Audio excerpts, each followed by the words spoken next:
En ce dimanche qui suit Pâques, j'ai choisi de donner ma voix à un joli conte qui nous dévoile l'origine de la création du monde, le cycle éternel de la vie et de la mort, la légende de l'œuf de Pâques qui contenait l'univers entier, le premier être qui se confond avec la terre, qu'il a ensemencé un jour de printemps à l'aube des temps.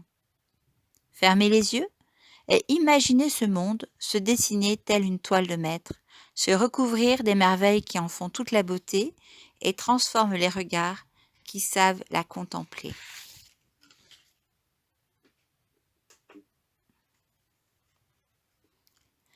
Pangu crée le monde. Avant que le monde soit monde, l'univers ressemblait à un grand œuf où se mêlaient le ciel et la terre, l'obscurité et le chaos. Pangu y dormait profondément. 18 000 ans après, notre géant se réveilla. En ouvrant les yeux, il ne rencontra que l'obscurité. La sensation d'étouffement et d'ennui qu'il éprouva le mit dans une colère terrible. Il ouvrit ses énormes mains, souleva ses bras colossaux et de toutes ses forces donna un énorme coup sur la paroi. Patatras! Dans un bruit de tonnerre, l'œuf se brisa en deux et tous ces éléments, figés depuis des milliers et des milliers d'années, se répandirent en tous sens. Dans l'agitation qui suivit, les éléments légers et transparents s'élevèrent doucement et se dispersèrent peu à peu pour former le ciel, tandis que les éléments lourds et gluants descendirent et se déposèrent pour former la terre. Debout, entre le ciel et la terre, Pangu poussa un long soupir de soulagement et se sentit beaucoup plus à l'aise.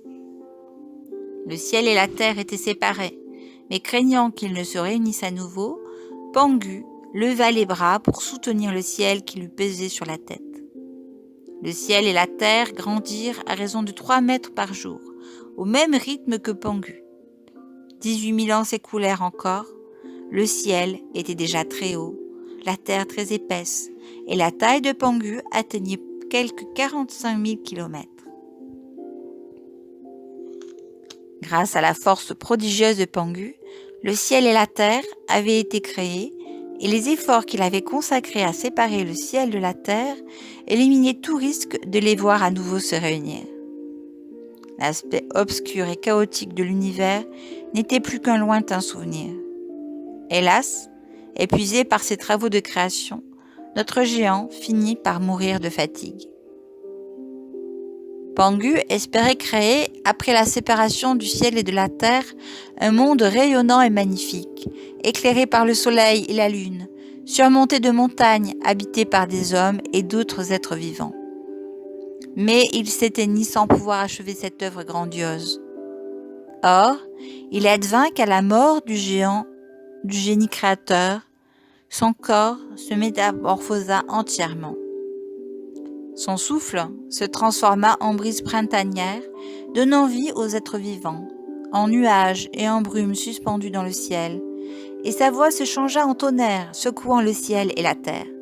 Son œil devint un soleil flamboyant, son œil droit une lune claire, ses cheveux et sa barbe se changèrent en une multitude d'étoiles.